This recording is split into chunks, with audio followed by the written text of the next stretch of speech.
Hello, welcome to Workplace Wake Up. I'm Jen Shaw.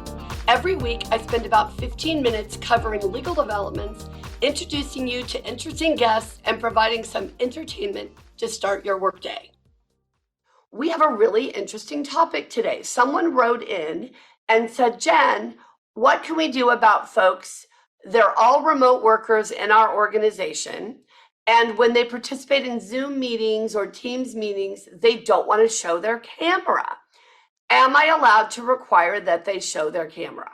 Such a great question. All right, first of all, let's talk about a couple different issues.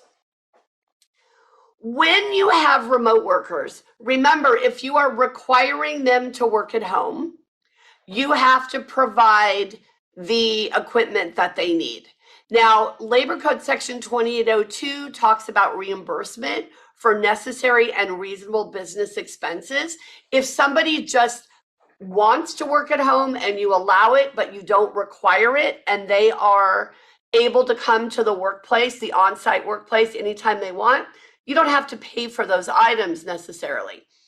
But either way, when somebody is working at home, you have a right to impose reasonable rules about their work. For example, you have to tell me when you're on a break. You have to email me when you start your day, when you end your day or night. You have to send the work product that you did during your shift to this particular email address so we can make sure you're getting something done. You can even install productivity software on your employees' computers if you want to.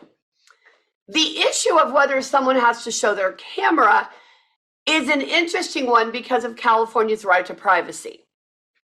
As many of you probably know, the Federal Bill of Rights, which includes a right to privacy in what they call the penumbras of the Constitution, only applies to public sector employees. Because the idea is the Bill of Rights is from the federal Constitution, and it's to protect the state, in quotes, the government, from overreaching.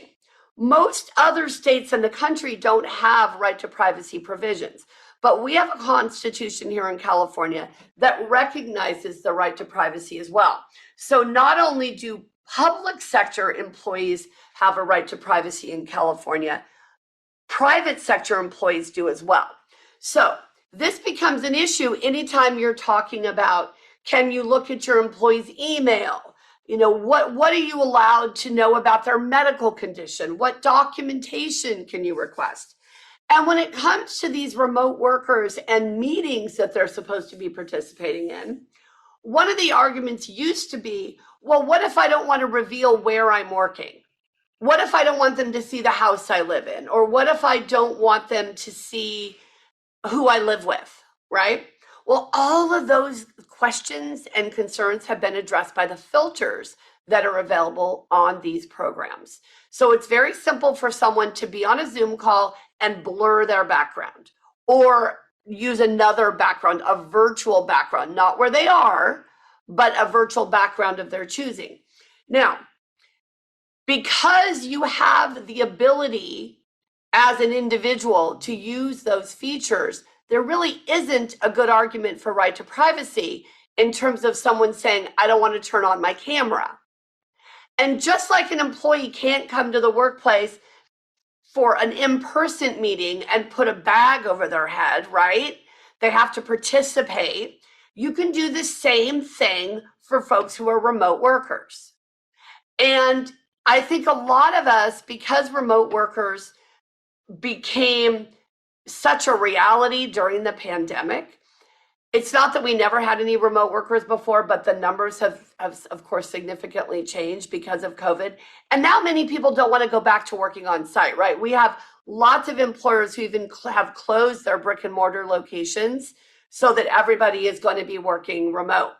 So those folks have a sense of entitlement. That's what's going on here.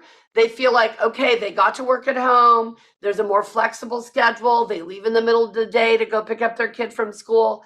There's a lot of things they get to do as remote workers that the employer hasn't really pushed on. And certainly our experience during the pandemic with our clients, both public and private sector, is that they have given their employees a lot of leeway in terms of trying to help them figure out how to integrate work and life, right? This term work-life balance doesn't even make sense to me. I don't think you can balance your work life and your home life, but you certainly can integrate them. And I think that is what a lot of folks have been trying to do with remote work. So what's going on here is you've got these folks who are used to these flexible schedule arrangements, who really have been able to set their own rules in many ways for how they work, and now they don't want to have their camera on. Why? Because they're multitasking, because they didn't comb their hair that day, because they didn't want to get out of their pajamas. I don't know, and it doesn't matter. What I want you to know as employers is you can say to them, look, when we have a work meeting, or when you are in a Teams event, or when you're on a Zoom call or in a Zoom meeting, you will show your camera. And you have every right to do that. There is no law that says you can't do that, that you're not entitled to do that. Now, obviously, anytime we talk about employment laws, we talk about what the law allows you to do and what makes sense for you to do from a cultural or work environment perspective, right? You may decide that it's okay for you to let folks not show their camera because it's not a hill you want to die on, right? It's just not a big enough concern for you. You don't see it being a problem. That's fine. I'm not advocating making people turn on their camera if you're not having an issue, right? If everything's fine, don't change what isn't broken.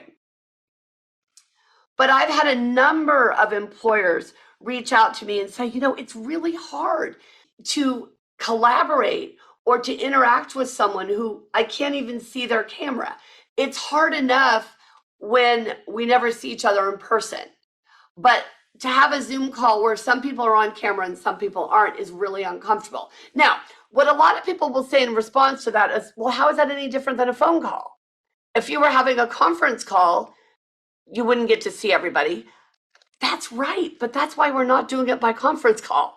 That's why we want to do a Zoom call or a Teams meeting, because we're trying to use that platform to make us feel as cohesive as we can be. Will it be as good as in person? No, of course not. We all get that.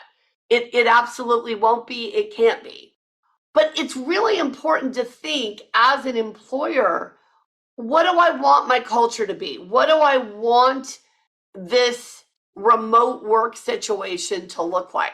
Particularly if you have people who are going to be at an in-person meeting, and then you have a couple of folks or a group who are going to be calling in remotely. That's an even stronger reason, in my opinion, to have that camera on policy, right? Because you're all going to be trying to interact with each other. That's much different than a phone call where everybody is talking and we can't see anybody, right? So we all have the opportunity to participate in the phone call, but everybody's on the same level, right? Nobody can be seen.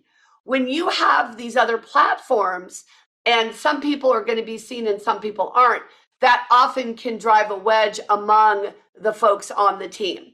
So you really want to think about what you want your rules to be. Now, just like any other employment law, once you decide what the rule is going to be, you need to enforce it. This is an issue that is coming up in a lot of different contexts right now, that we have a policy.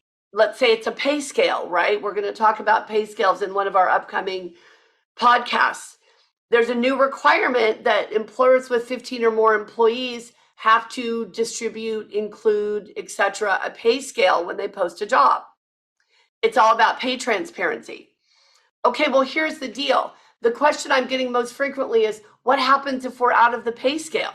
If we make an offer that is outside of the pay scale we've identified, well, then guess what? Your pay scale just changed, right? There's no exception there. If you're going to offer someone a job outside of the pay scale, then you have to adjust the pay scale. So if you're going to have a video on policy or camera on policy, you've got to enforce that. And I think it's a really good idea to let everybody know up front. Listen, let's say you're going to do it effective January 1 in the new year. We really want to work on collaboration and cohesiveness. One of the ways we're going to do that is we're going to have a camera on policy, and this is how it's going to work. we have found that the more communicative you are with your team, the more you let them know what you're doing and why, the more effective those communications are actually going to be. So if you think about giving employees notice, it's not required by law, but it makes a lot of sense. Let them know effective X date when you're on one of these platforms for a meeting with us, you need to have camera on. And that is our expectation. Now, if somebody says to you, I have a disability, I can't have my camera on. All right, well, you're going to need to give us documentation of that. Don't just accept that as a matter of course.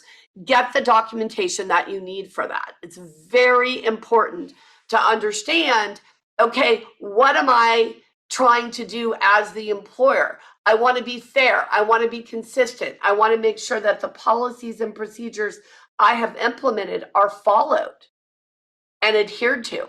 So although it's tempting to do these one-offs, it's tempting to sort of short shrift what's going on. Don't do that. So if you're going to have a camera on policy, that is a camera on policy for everyone.